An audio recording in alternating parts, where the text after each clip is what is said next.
Balaam the prophet has been led around to all these different high places by the direction of Balak to find a place where he can communicate with God, and God will give him instruction to curse the Israelites. Obviously, that never happened, and every time they go to a new place, Balaam learns a little bit more and is more appreciative of the Israelites, and he ends up blessing them instead, much to the chagrin of Balak. Numbers 24:1. When Balaam saw that it pleased the Lord to bless Israel, he did not go as he had done each time before, superstitiously, to meet with omens and signs in the natural world, but he set his face forward toward the wilderness or desert. So Balaam was a man in conflict. On one hand, he was following the Lord and he was a prophet of the Lord, but on the other, he was practicing mysticism and some of these other forms of the occult. So he was conflicted that way. We see this in the modern church. People trust in the Lord, they trust in Jesus, but then they go and play around with horoscopes or astrology, or use AI chatbots to give them advice or to direct their lives. This experience that Balaam has had, going to all these high places, looking at the size of Israel, and knowing that they were slaves in Egypt not too long ago, and that the Lord brought them out of Egypt and has blessed them, and he can see the blessings in the Israelites and how great they have become. It has affected him deeply. Numbers 24:2. And Balaam lifted up his eyes, and he saw Israel abiding in their tents, according to their tribes, and the Spirit of God came upon him. 24:3. And he took up his figurative discourse and said, Balaam son of Beor, the man whose eye is open, at least to see clearly the purposes and will of God. Balaam is marveling at the Israelites, and now the Lord is going to speak through him like he has before. And he's revealing Balaam to himself through his own mouth. Numbers 24:4. He, Balaam, who hears the word of God, who sees the vision of the Almighty, falling down, but having his eyes open and uncovered, he says, 4:5. How attractive and considerable are your tents, O Jacob, and your tabernacles, O Israel. We see a shift in Balaam's perception. Before, he was just going through the motions. He was doing this stuff. Hopefully he was going to get paid by Balak and be very wealthy and have a lot of renown. But his perception has changed, and he is seeing the glory in the Israelites that have been blessed by the Lord. His eyes are truly open now, and his perception has changed. Numbers 24:6. As valleys are they spread forth, as gardens by the riverside, as rare spice of line aloes, which the Lord has planted, and as cedar trees beside the waters. 24:7. Israel shall pour water out of his own buckets, have his own sources of rich blessing and plenty, and his offspring shall dwell by many waters, and his king shall be higher than Agag, and his kingdom shall be exalted. The Lord is using Balaam as an instrument, and he is blessing Israel through the lips of Balaam. And we see that these are quite intense blessings. They are also prophecies for a future Israel and what they will be like. As with many of these things, we're going to see that they have dual meanings. Meanings for the here and now, meanings for the world, but also spiritual meanings that extrapolate to higher planes of reality.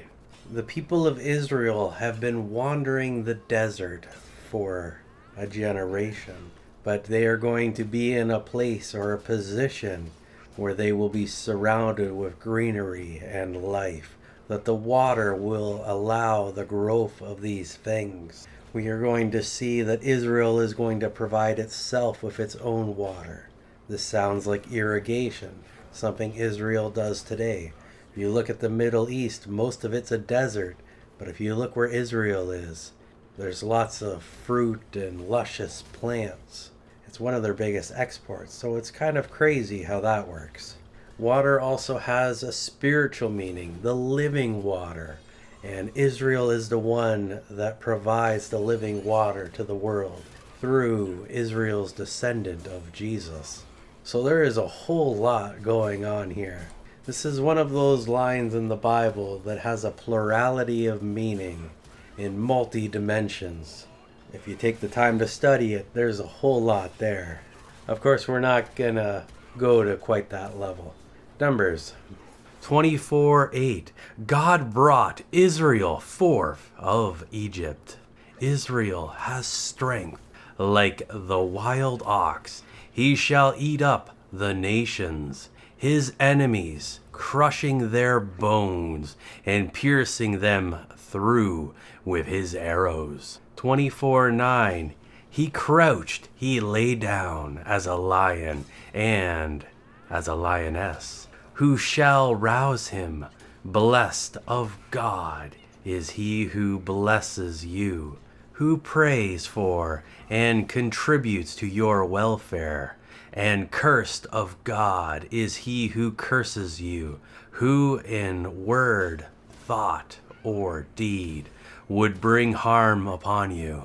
So first we have the life, the living, the growth of all these trees and plants, the water, the living water.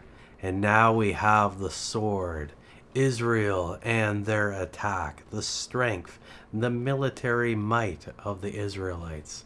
Of course, this also sounds like something with a dual meaning. And it would fit that pattern as well as the previous. So this could be even the Lion of the tribe of Judah.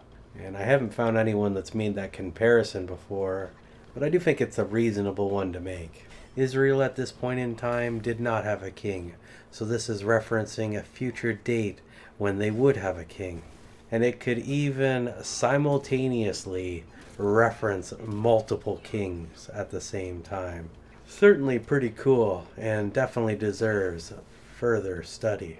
Numbers 24:10. Then Balak's anger was kindled against Balaam, and he smote his hands together.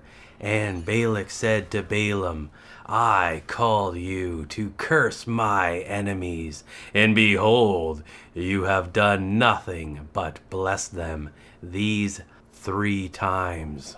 Balak is very disappointed. They've gone to 3 different locations now. They've made all these altars. They've sacrificed all these animals. And every time he asks for Balaam to curse the Israelites, he ends up blessing them instead. And the speeches that he gives get progressively more impressive as we've gone on. And the blessings seem to be getting greater and greater. And Balak is just a little bit upset about this. This is not what he wanted at all. We can truly see his anger when he smotes his hands together. He is inflicting self-harm and a little bit of pain. It's not going to change reality though, and I don't think it makes him feel any better.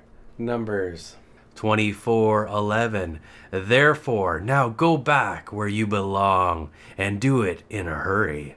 I had intended to promote you to great honor, but behold, the Lord has held you back from honor. Balak has had enough. He's throwing in the towel. He is sending Balaam home. Of course, he's not going to be sending him home without a few snide remarks.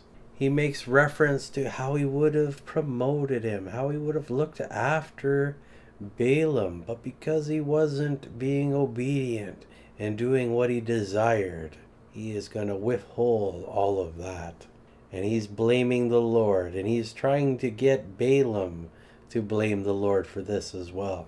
24:12. Balaam said to Balak, did I not say to your messengers whom you sent to me? 24:13. If Balak would give me his house full of silver and gold, I cannot go beyond the command of the Lord to do either good or bad of my own will, but what the Lord says, that will I speak. Balak may not have got what he wanted, but Balaam told Balak's people beforehand that this was the way it was going to be, that he would be the messenger for the Lord. What the Lord would tell him, that's what he would say or do. This withholding payment is not fair. Numbers 24:14. And now behold, I am going to my people. Come, I will tell you what this people, Israel, will do to your people, Moab, in the latter days. So Balaam perceives that his own death is coming soon, that he will return to his people, as in die. But before that happens, he will still be there to advise this king and for what they should do in the latter days or the end times before they are destroyed. Numbers 24:15. And he took up his figurative discourse and said, Balaam son of Beor speaks, the man whose eye is opened speaks. So here we have Balaam prophesying again, speaking the words that the Lord has given him. Numbers 24:16. He speaks who heard the words of God and knew the knowledge of the Most High, who saw the vision of the Almighty falling down, but having his eyes open and uncovered. 24:17. I see him, but not now. I behold him, but he is not near. A star shall come forth out of Jacob, and a scepter shall rise out of Israel, and shall crush all the corners of Moab, and break down all the sons of Sheth, Moab's sons of tumult. 24:18. And Edom shall be taken as a possession. Mount Seir also shall be deposed, who were Israel's enemies, while Israel does valiantly. It's not just Moab that will be destroyed, but Edom as well, for they were the enemies of the Israelites, and they denied their passage through their land. And I bet you that created a little bit of resentment, for the journey to go around was quite long. Numbers 24:19. Out of Jacob shall one come having dominion, and shall destroy the remnant from the city. So this is a multi-generational thing, that there's going to be different people from different generations that are going to work together to destroy these different groups. It's not all going to happen all at once. Numbers 24:20. Balaam looked at Amalek and took up his prophetic utterances and said, Amalek is the foremost of the neighboring nations, but in his latter end he shall come to destruction. Amalek is probably the greatest nation in that area at this moment in time, but we see that Balaam is prophesying its destruction. I'm sure these words were very shocking to Balak, who probably assumed that this would be a kingdom to last forever. And these other groups that he is mentioning and how they will be destroyed, I'm sure was very impactful upon him. He didn't want to see his country destroyed. He didn't want his descendants to be destroyed in this way. So this would be very difficult. Whether or not he believes in Balaam's stories or prophecies or not, although I think he has a lot of credibility from his previous endeavors. Numbers 24:21. And he looked at the Kenites and took up his prophetic utterance and said, Strong is your dwelling place, and you set your nest in the rock. 24:22. Nevertheless, the Kenites shall be wasted. How long shall Assyria take you away captive? I really wonder about the situation here and what exactly is going on. Is Balaam simply prophesying the future destruction of all these different groups in this area to Balak so that he will know the greatness of Israel? Or is this a more nuanced thing? We saw previously that there were princes in this area with them on this journey to curse the Israelites. So maybe some of these princes that are there with them are from some of these different tribes, and it is as if he is calling out the destruction of these different princes' family homes or peoples. So there could be something else going on here. Numbers 24:23. And he took up his prophetic speech and said, Alas, who shall live when God does this and establishes Assyria? 24:24. But ships shall come from Kittim, Cyprus, and the greater part of the Mediterranean east coast, and shall afflict Assyria and Eber, the Hebrews, certain Arabs, and descendants of Nahor. And he, the victor, also shall come to destruction. So we have prophecies over presumably a large amount of time.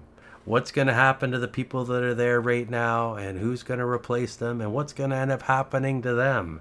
So this is all the future there. For whatever reason, this is all being prophesied.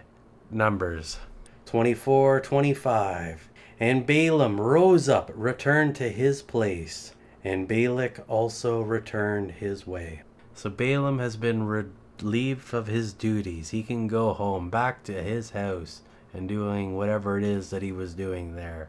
His destruction is going to happen sooner rather than later, as he has prophesied before, or the Lord spoke through him and explained that circumstance. So he's going to be in an advisory role at his home for now.